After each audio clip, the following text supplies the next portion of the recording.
ఓం శాంతి. ఈ డిసెంబర్ నెల యొక్క పత్రపుష్పంలోని త్రిమూర్తి దాదీల యొక్క అమృత వచనాలు. ఈరోజు మొదటి దాది గుల్జార్ దాది యొక్క అన్మోల మహావాక్యాలు, అమూల్యమైన మహావాక్యాలు, అమృత వచనాలని విందాము. ఈ క్లాస్ని దాది గారు 2007వ సంవత్సరంలో చేయించడం జరిగింది. మరి క్లాస్ యొక్క భూమిక टाइटल ఏంటంటే मैं और मेरे को यथार्थ स्वरूप में स्थित रह निरंतर नेचुरल स्मृति स्वरूप बनो. నేను మరియు నాది యొక్క యథార్థ స్వరూపంలో స్థితమై నిరంతరము న్యాచురల్ స్మృతి స్వరూపంగా అవ్వండి. इस भट्टी में आप सबने नेचुरल बाबा की याद का अनुभव किया होगा, क्योंकि यहाँ हम सबको भिन्न भिन्न प्रकार की मदद मिल रही है. దాది అంటున్నారు, ఈ భట్టిలో మీ అందరూ న్యాచురల్గా అంటే సహజంగా బాబా యొక్క స్మృతిని అనుభవం చేస్తూ ఉండొచ్చు. ఎందుకంటే ఇక్కడ మనమందరము కూడా భిన్న భిన్న రూపాలలో బాబా నుండి సహాయాన్ని పొందుతున్నాము, మనందరికీ లభిస్తోంది. एक तो मधुबन का वायुमंडल ही ऐसा है, दूसरा संगठन की शक्ति भी कम नहीं होती है. ఒకటి మధుబన్ యొక్క వాతావరణమే అలా ఉంటుంది, రెండు సంఘటన శక్తి కూడా తక్కువైంది కాదు. चाहे नंबरवार हो, लेकिन संगठन का संकल्प तो एक ही होता है कि योग में बैठना है और फिर क्लासेस भी सुनते रहते हैं, तो यह मदद है.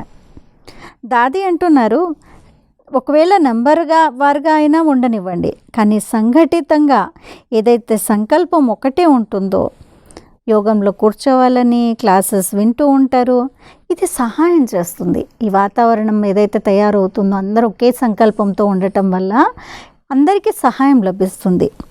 लेकिन इस मदद से जो हमें अनुभव होता है वही फिर वहाँ जाके हम प्रैक्टिस करते हैं तो नेचुरल हो जाता है. ఇక్కడ ఏదైతే మనకి సహాయం అనేటువంటిది లభిస్తుందో, అనుభవం చేస్తామో, అదే మళ్ళీ అక్కడికి వెళ్ళాక కూడా ప్రాక్టీస్ చేసినట్లయితే అది సహజంగా అవుతుంది. जब भी मैं शब्द बोलते हैं तो मैं आत्मा से ही लगता है, मेरा शब्द शरीर से लगता है. ఎప్పుడైనా నేను అని అన్నాను అని అంటే, నేను అని అంటే ఆత్మ, నాది అని అంటే శరీరము. बाबा ने भी बोला था कि मैं के साथ मैं आत्मा शब्द ऐड कर दो. బాబా కూడా చెప్పారు, నేను అని అన్నప్పుడు నేను అనే శబ్దంతో పాటు నేను ఆత్మను అనేటువంటిది యాడ్ చేయండి. और जब मेरा शब्द बोलते हो तो मेरे के साथ बाबा ऐड कर दो. ఎప్పుడైతే నాది అని అంటారో, ఒకటి నేను అంటే ఆత్మ, రెండోది నాది అని అన్నప్పుడు నా బాబా అని అనండి. मैं कहते ही आत्मा याद आवे, क्योंकि हम है ही आत्मा. కాబట్టి నేను అని అన్నప్పుడు నేను అనగానే ఆత్మ గుర్తు రావాలి, ఎందుకంటే నేనంటే ఆత్మనే ఉన్నాను. हमारे यह विस्मृति के संस्कार द्वापर से शुरू हुए हैं. మన యొక్క ఈ విస్మృతి సంస్కారాలు అంటే మర్చిపోయే సంస్కారాలు ద్వాపర యుగం నుండి మొదలయ్యాయి.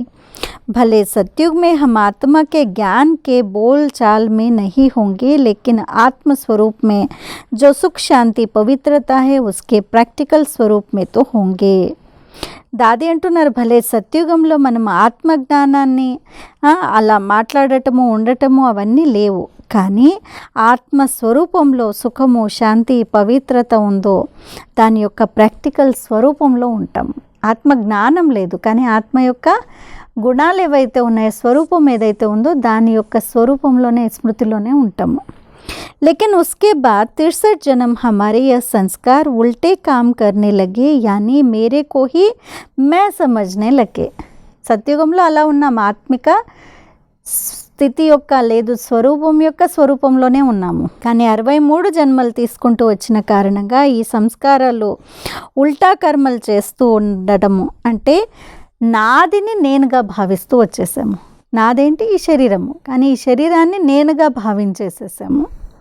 वास्तव में ओरिजिनल में मैं ही हूँ ही आत्मा, इसको बार बार चेक करके चेंज करना पड़ेगा, क्योंकि बहुत समय विस्मृति के संस्कार पड़ गए हैं. కాబట్టి దాది అంటున్నారు, వాస్తవంగా ఒరిజినల్లో నేనున్నదే ఆత్మను, దీన్ని పదే పదే చెక్ చేసుకుంటూ చేంజ్ చేయాలి. ఎందుకంటే చాలా సమయము విస్మృతి యొక్క సంస్కారాలు ఉన్నాయి.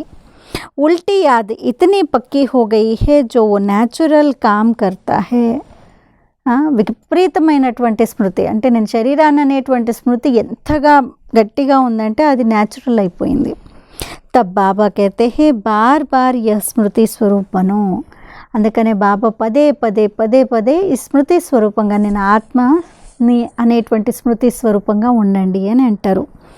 स्मृति करो नहीं, मन में सिर्फ सोचो नहीं कि मैं आत्मा हूँ लेकिन उस स्वरूप में स्थित हो जाओ और हमारी यह नेचुरल नेचर बन जाए. मैं कहते ही ఆత్మస్వరూప్ की స్మృతి ఆ జాయే. కాబట్టి దాది ఏమంటున్నారు, స్మృతి చేయాల్సిన అవసరం కాదు. మనసులో పదే పదే నేను ఆత్మను ఇలా గుర్తు చేసుకోవాల్సిన అవసరం కాదు. నేను ఉన్నదే ఆత్మను, ఆ స్వరూపంలో స్థితం అవ్వండి. ఇది న్యాచురల్గా నేచర్గా అయిపోవాలి. నేను అనగానే ఆత్మస్వరూపం యొక్క స్మృతి రావాలి. इसके अभ्यास के लिए बाबा ने समय प्रति समय भिन्न भिन्न युक्तियाँ बताई है. ఈ అభ్యాసాన్ని చేయడానికి బాబా ప్రతి సమయము భిన్న భిన్న యుక్తులను చెప్పారు. నేను ఆత్మను అనేటువంటి స్వరూపాన్ని ప్రాక్టీస్ చేయడానికి బాబా ఎన్నో స్మృతులను చెప్పారు. देखा गया है जो काम करते हैं उसी में एक्शन कॉन्शियस ज़्यादा बने होने कारण उसी संकल्प में ज़्यादा रहते हैं. చూడటం జరిగింది. ఏమని, ఏదైతే పని చేస్తున్నారో ఆ పని యొక్క అంటే కర్మ కాన్షియస్గా, యాక్షన్ కాన్షియస్గా ఎక్కువగా అయిపోయిన కారణంగా అదే సంకల్పం చాలా నడుస్తూ ఉంటుంది. అంటే పని గురించే సంకల్పాలు నడుస్తాయి. ఎందుకు? యాక్షన్ కాన్షియస్ అయిపోయాం కాబట్టి. లేకిన్ హమ్ సిర్ఫ్ కర్మ కర్తా నహీ హే, హమ్ కర్మ యోగి హే. కానీ మనం కేవలం కర్మకర్తలు కాదు, కర్మయోగిలు ఉన్నాము. कर्मयोगी माना कर्म और स्वस्वरूप की स्मृति अर्थात योग साथ में है. कर्मयोगी అంటే కర్మ మరియు స్వస్వరూపం యొక్క స్మృతి అంటే యోగము తోడు ఉండాలి. कर्म योगी की प्रैक्टिस बढ़ाने के लिए बीच बीच में चेक करो और चेंज करो. కాబట్టి కర్మ యోగిగా ఉండేటువంటి ఈ అభ్యాసాన్ని పెంచుకోవడానికి కోసం మధ్య మధ్యలో చెక్ చేసుకోండి మరియు చేంజ్ చేయండి. హమే బాబా కా డైరెక్షన్ హే కి హర్ కర్మ యాద్ మే కరో. మనకు బాబా యొక్క డైరెక్షన్ ఏంటి? ప్రతి కర్మను బాబా యొక్క స్మృతిలో చేయండి. తో హమారీ నేచర్ ऐसी होनी चाहिए जो मैं कौन हूँ इस भिन्न भिन्न స్మృతి స్వరూప్ కే నషే మే హమ్ రహే. మన యొక్క ఈ నేచర్ ఎంతగా అయిపోవాలి అంటే నేను ఎవరిను అనేటువంటి భిన్న భిన్న స్వరూపాల యొక్క స్మృతి ఇది నషాలో ఉండిపోవాలి. और मैं आत्मा हूँ यह नेचुरल हो सकता है.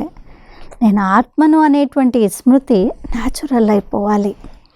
मैं आत्मा हूँ यह స్మృతి ఆటోమేటికలీ బాబా కి యాద్ దిలాయేగి. నేను ఆత్మను అనే స్మృతి సహజంగా బాబా యొక్క స్మృతిని కూడా చేయిస్తుంది. क्योंकि आत्मा का कनेक्शन सीधा परमात्मा से है, इसलिए इस बात पर अटेंशन दे तो योग नेचर व नेचुरल होता जाएगा. ఎందుకంటే ఆత్మ అనగానే బాబా స్మృతి ఎందుకు వస్తుంది అని అంటే ఆత్మ యొక్క కనెక్షన్ బాబాతో ఉంది. కాబట్టి ఈ విషయం పైన న్యాచురల్గా అటెన్షన్ ఇచ్చినట్లయితే యోగం అనేటువంటిది సహజంగా స్వాభావికంగా అయిపోతుంది. लेकिन हमें इस संगम समय में माया जीत बनकर रहना होगा. కానీ దీనికోసము ఈ సంగమయుగ సమయంలో మనం మాయాజీతులుగా అయి ఉండాలి. साक्ष्य दृष्टा होके कोई भी समस्या या माया के खेल को देखते रहो तो वो भी एक मनोरंजन का रूप हो सकता है. సాక్షి దృష్టగా అయి ఏదైనా సమస్యని లేదో మాయ యొక్క ఆటని చూస్తూ ఉన్నట్లయితే అది కూడా ఒక మనోరంజన రూపాన్ని ధరిస్తుంది.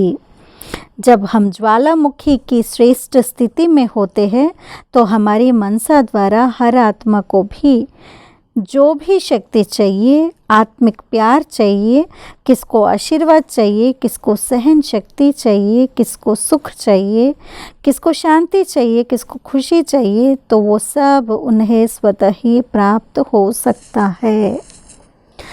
దాది అంటున్నారు, ఎప్పుడైతే మనం జ్వాలాముఖిగా అలాంటి శ్రేష్ఠ స్థితిలో ఉన్నట్లయితే మన యొక్క మనస్సు ద్వారా ప్రతి ఆత్మకి కూడా ఏదైతే శక్తి కావాలో, ఆత్మిక ప్రేమ కావాలో, ఎవరికైనా ఆశీర్వాదాలు కావాలి, ఎవరికైనా సహన శక్తి కావాలి, ఎవరికైనా సుఖం కావాలి, ఎవరికైనా శాంతి కావాలి, ఎవరికైనా సంతోషం కావాలి, కాబట్టి వారందరికీ స్వతహాగా ప్రాప్తి అవుతాయి.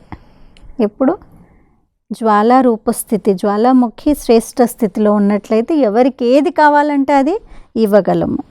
हमारी वो ज्ञान सूर्य की स्टेज होने कारण ऑटोमेटिकली मुझ आत्मा द्वारा बाबा अपना कार्य कराता है. మనం యొక్క ఆ జ్ఞాన సూర్య స్థితి అంటే మాస్టర్ సర్వశక్తివంతుడు అనేటువంటి జ్ఞాన సూర్య స్థితి ఉన్న కారణంగా ఆటోమేటిక్గా నా ఆత్మ ద్వారా బాబా తన యొక్క కార్యాన్ని చేయిస్తారు.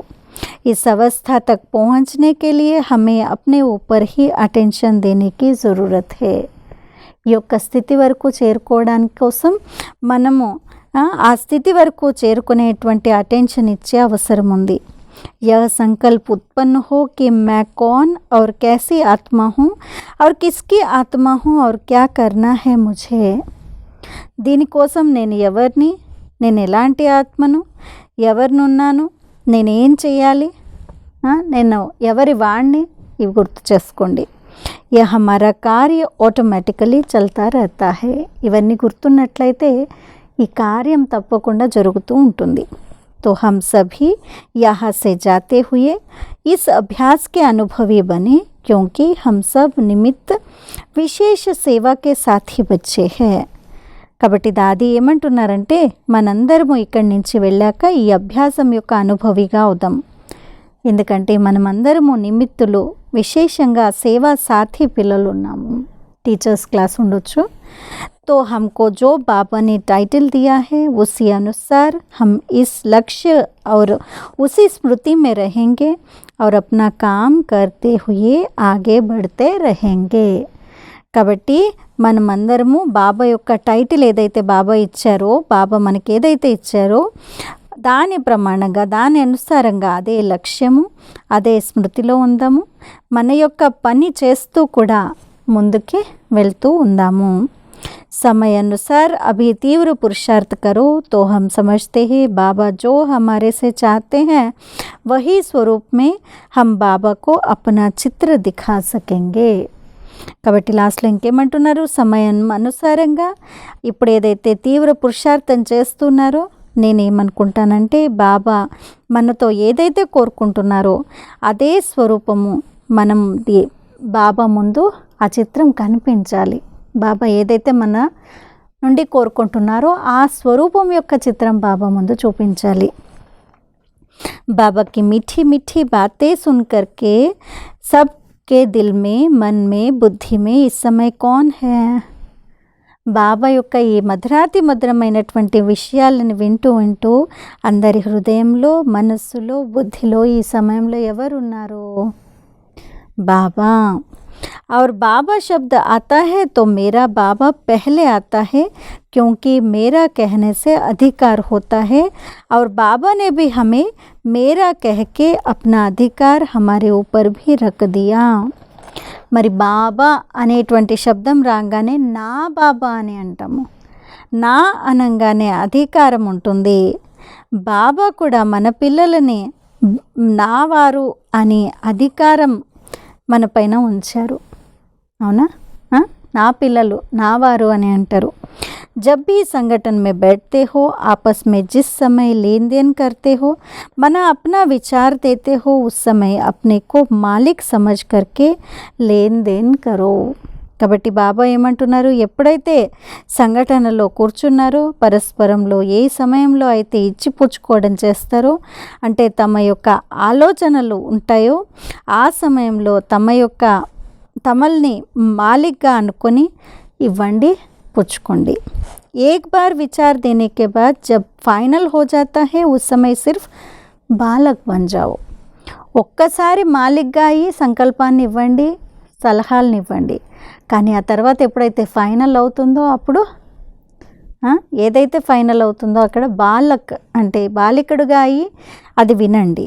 तो संगठन में हम सक्सेस तब हो सकते हैं जब बालक और मालिकपन के बैलेंस में रहना जानते हैं.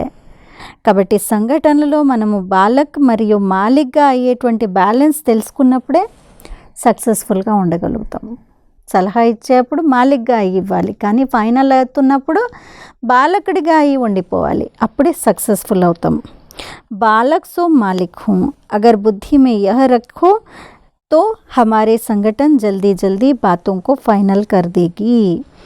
కాబట్టి బాలక్ సో మాలిక్, ఒకవేళ బుద్ధిలో ఇది ఉంచినట్లయితే మన యొక్క సంఘటన త్వరగా మాటలన్నింటినీ ఫైనల్ చేసేస్తుంది. नहीं तो जिस बात के लिए यह हम संगठन करते हैं वो फाइनल नहीं कर सकते हैं. లేదు అనంటే ఏ విషయం గురించి మనం సంఘటన తయారు చేస్తామో అది ఫైనల్లే అవ్వదు. इसलिए जब भी संगठन करो तो एक मंत्र याद करो, బాలక్ సో మాలిక్. కాబట్టి ఎప్పుడైతే సంఘటన తయారవుతుందో అప్పుడు గుర్తుంచుకోండి, ఏం మాట గుర్తుంచుకోవాలి? బాలక్ సో మాలిక్, నేను బాలకుడిని మరియు మాలిక్ని కూడా ఉన్నాను. అప్పుడు మీరు సక్సెస్ఫుల్గా ఉండగలుగుతారు మరియు సంఘటన చక్కగా ఉంటుంది. ఇది ఈరోజు దాది యొక్క నేను మరియు నాది అనేటువంటి యథార్థ స్వరూపంలో స్థితమయ్యి యోగం యొక్క స్థితిని సహజంగా మరియు స్వాభావికంగా చేసుకునేటువంటి యుక్తుల్ని గుల్జార్ దాది గారు వర్ణించారు. మరి క్లాస్ని ఇంకొకసారి విందాము. అప్పుడు ఈ విషయాలన్నింటినీ ఈ వారమంతా మనం ప్రాక్టీస్ చేయడానికి వీలవుతుంది. అచ్చా, ఓం శాంతి.